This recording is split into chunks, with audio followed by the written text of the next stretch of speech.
Please tell me more. Tell me more, but this is about me. Oh. And who's your inspiration there? So really, who's your inspiration? Wink, wink. Who was that? Dan and Christy Santos here with Windermere. We love real estate and supporting our community. Between property showings, we love to stop at our favorite businesses, talk with local owners, and bring their stories to you. This is our Bellevue East Side. Well, howdy out there, friends. Today, the shoe is on the other foot. We get to interview the lovely Mrs. Christy Santos. You may have already seen the video she did of me, so it's my turn to interview her. So this is going to be a lot of fun, so gather around and let's listen to the magic. Payback. Oh, so Christy. Yes. Yes. You've had an interesting journey in the last 20 years since being with me. Yes, And, I have. This is a true statement. So why don't you let everybody know where you were at when we first met? When we first met, I lived in Boise, Idaho, and I was just raising 3 kids there and working as an architectural designer. So my forte is residential architecture. So my college education was architectural engineering and fine art, and it was something I could do in a computer.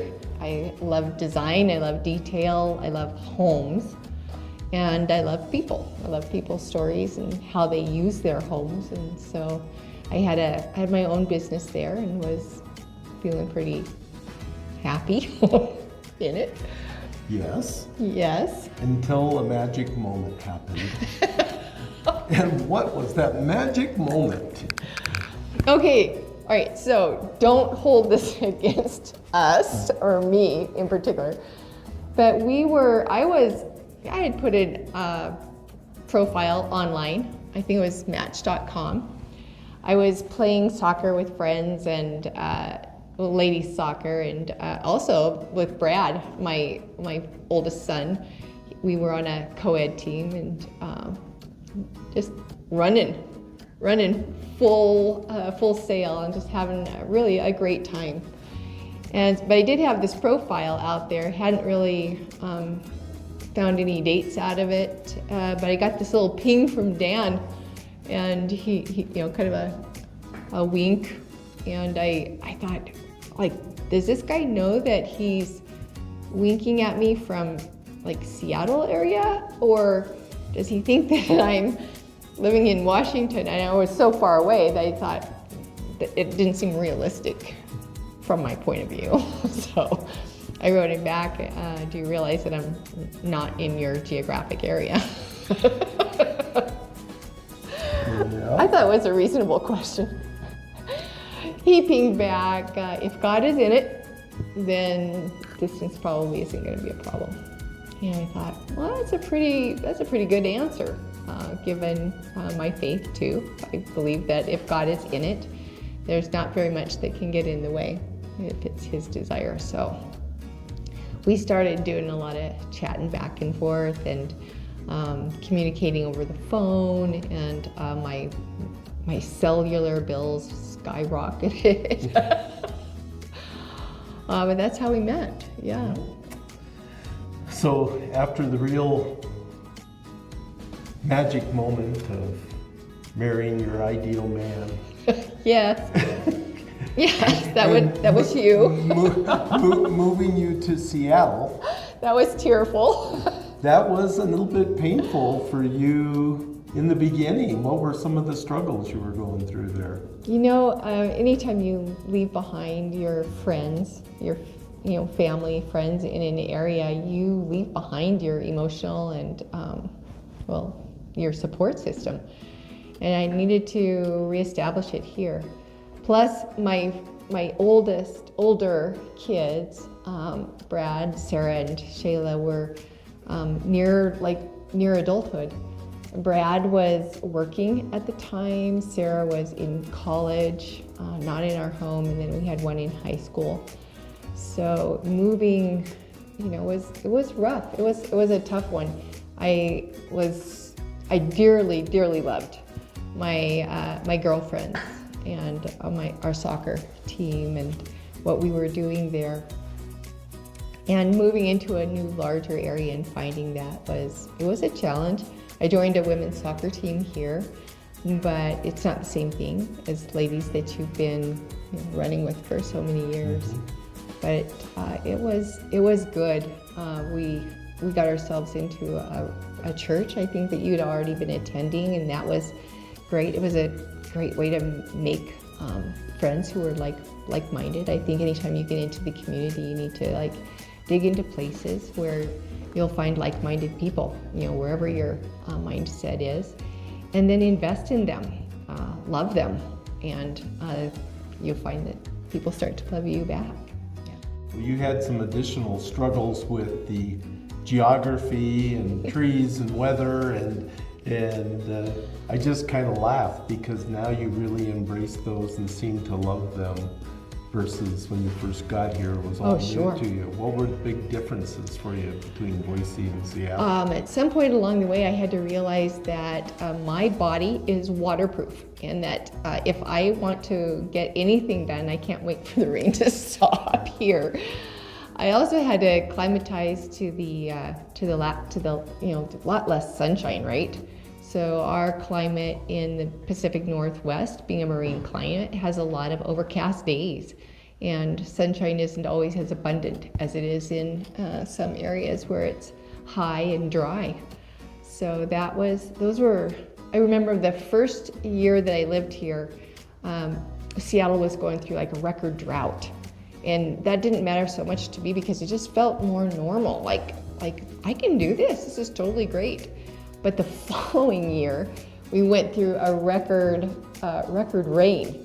We went 90 days plus without a sun break. And that's 90 days, 3, 4. It was incredible for me. I can remember when the sun finally came out, I just thought it was gonna, I started crying. There's sun, that's what it looks like. Well, you did struggle a little bit with your line of sight too, as I remember. Oh, the trees here were like being in a maze. In past places, Wyoming and Idaho, you've got a long horizon. So looking out and being able to see the horizon was huge for me. And then mountain ranges typically would orient a person from north to south, and the Rocky Mountains all run north to south. So if you just aligned yourself with that, you could easily find your way around. But when you're surrounded by trees and you're trying to drive somewhere in this area, it's like a corn maze. I was constantly looking the wrong direction, and put on top of that the corn maze feel with no direct sun. So there's no something that strongly tells you north, south, east, west. So the first Christmas that we lived here, Dan got me a Garmin. So you came to Seattle, you adapted, you left your private practice of being a residential designer, and you started working as a designer and an architect for some of the local firms. Yeah, Can you tell us a little bit about that? I think the experience that probably has impacted me the most was working with Quadrant Homes under the Weyerhaeuser Corporation. It was the first time I had worked with that large of a company and needed to really adjust emotionally and psychologically and to a large corporation. And I just remember it as being one of the best experiences. I learned a lot about business. I learned a lot about business practices and made some lifelong friends there. Lifelong friends. Quadrant was a great name. I think they still are. Like you mentioned, your first home that you sold was a Quadrant home. Mm-hmm. Yes, it was. So almost 20 years doing architecture, residential design. How'd you end up going into real estate? I continued in architecture up through like last year. I worked for Quadrant Homes, as I mentioned, but also Mainview Homes, Nicholson Kovalchik Architects.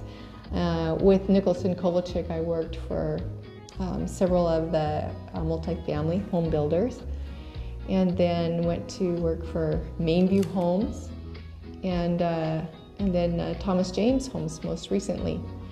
And working for builders in our area, it has taught me quite a bit about locating homes, about the way that homes are priced, the layout for a well-planned home.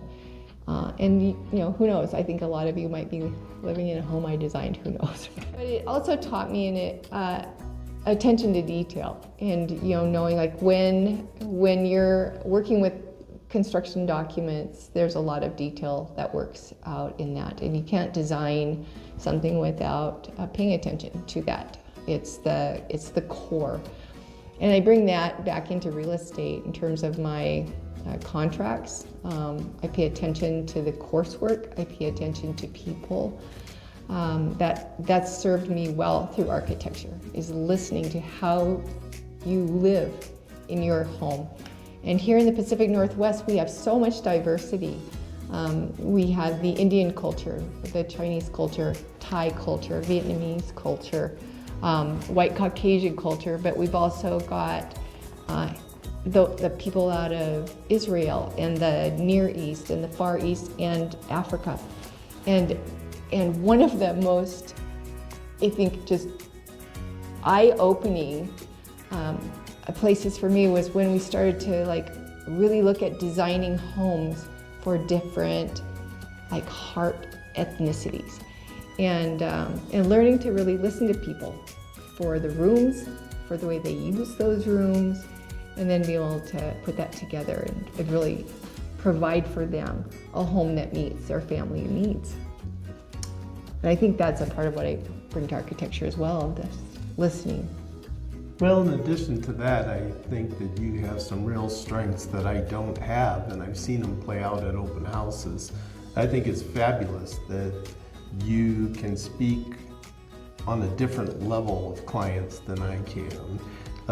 Whether they're selling their homes or buyers, when you're working with your clients, you're able to tell them, well, if this is not quite what you like, this is a non-load bearing wall, you can do this and move that, and we could do this, and I'm like, wow, who knew? So tell me how you try to apply the things that you've learned in your design architecture work to working with clients. Well, I think that the clients do have things in mind. Sometimes they don't know it, but it's in the back of your mind. And when you walk through a home and you can, you feel it, there's a subconsciousness about finding the right home, the right place for you. The right home, the right place is, in my heart, I believe it's a combination of location, it's a combination of construction, and then it's a combination of with design in it, with that design need. And when you have something that it's so close, it meets the need, and all other things are exhausted. So you love the site, you love the home, you need this. Then I found that most often than not, when you just take a look at it from outside the box, there are so often ways to, do some maybe minor reconstruction on the inside and come up with something that just sings. We've got a lot of older homes in the area, 1960 to 1990 builds that they're so well located, they're so well built, but they just don't quite have the modern need in there. So there's a lot of appliances that don't quite fit, or there might be life patterns that they don't quite meet. But with small tweaks, a lot of those older homes can become magical.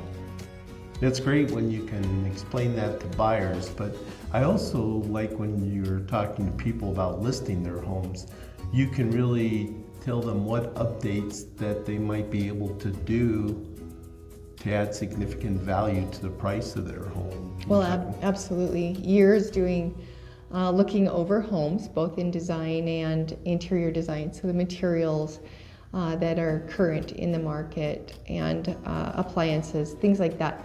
That, you know, when buyers are coming in, they're either looking for it purposefully, or they're seeing it subconsciously, but they know that something good has happened here. And when they come in, it feels like a new home, or it feels like a modern home. I think people respond to that.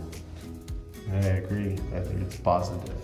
So that's why we happen to make a great team, because will send some of my clients Christy's way, where they ask those questions and I look like a deer in headlights. So Christy, take over, tag team. So it works pretty good. So I like that a lot. So what made you make the final move into real estate and leave architecture?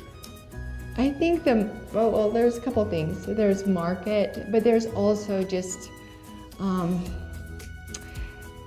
family. So family needs will kind of pull us along in different directions, whether you have, you know, older parents or kids that just need more of your time and attention and you want to give it to them.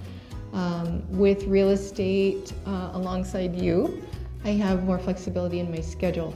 I can still put in the time, make sure that I've got client needs prioritized and met. But I've also found that I can take time and really plug it in for Bree and for my mom and others. So what would you say you like most about real estate so far? My partner. I love my partner. So it's true. Like, if you love the people that you work with, then it's a job you want to stay in. And Dan has got just this uncanny sense of humor, so he's fun to work with for me. But he also he's like he said, he's strong in areas where I'm not as strong. So I don't have the experience that he has in sales and negotiating. He really can be the backbone there for me, and I can really be the backbone when we're looking for other opportunities. So I think that's one of the reasons why Christy and I are really good for clients. We have similar experiences that we've been able to leverage. We've been first-time home buyers. We've upsized a home. We've been dealing with aging parents that are downsizing homes, getting rid of properties. We've worked with, you know, our kids as first-time home buyers and clients as first-time home buyers. And, you know, and with the seniors, you know, people like to call it downsizing, but Christy and I like to call it right sizing. So what's right for you? So are there other experiences, do you think, besides those that we offer? I think, I don't know, I love people, and I think I've seen it in Dan too. And when you really love and you want the best for people around you, I think that's something that you bring to market. Of course, it's our method of, you know, earning an income, but we're doing it from our heart. And I think Dan said in his video that everything's not about money. Sometimes you really have to step back and realize that there are things that are more important than money. And when you really seek out those items, giving someone a great home or helping them really find a place that suits them or meets their needs, where the neighbors meld easily. Those are gifts that are just amazing to be able to help someone find and take hold of. Well, just for the record, I would like to tell everybody that Christy is a wonderful partner, and she's been a wonderful partner for me, and I know she can be a wonderful partner for you. her knowledge of homes and home building and design can really help you in your search for a new home or getting your property ready to sell. And loyalty. Yeah. I would say I'm like a mother bear. I stand firm. I stand firm. I stand hard. I can vouch for that. Yeah. When I know that what I'm working over, looking over, making sure that whether it's a construction project or your sale, there isn't a detail I'm not going to pay attention to, and there isn't a give that I'm willing to make, not when I'm representing you. Well, your knowledge is very extensive when it comes to architecture and design. Christy's too modest to tell you this, but when she had her own business in Idaho, she actually won awards for her designs on the Street of Dreams down there. So she's very talented and gifted at what she does, and she can provide those skills, gifts, and talents for you as well. Help you in any way I can. Yeah. Every way I can. All right. Well, thank you so much for sharing a little bit about you and talking about your wonderful husband. Well, thank you. I hope you learned a little bit about me that maybe you didn't know. Come knock on our door. I'd love to see you. I remember beating you down the hill. It's my favorite memory, beating him down the hill. I'm the one that actually won. I won dinner. Loser had to pay, and I did not pay. I did pay. I paid. But here's the thing. No. Down the steep part, I'm ahead. Across the flat, momentum here. Carried him. In my defense, folks, I know this is about Christy, and she did call where the finish line was. I did not call. My bad. Totally my bad. Yeah.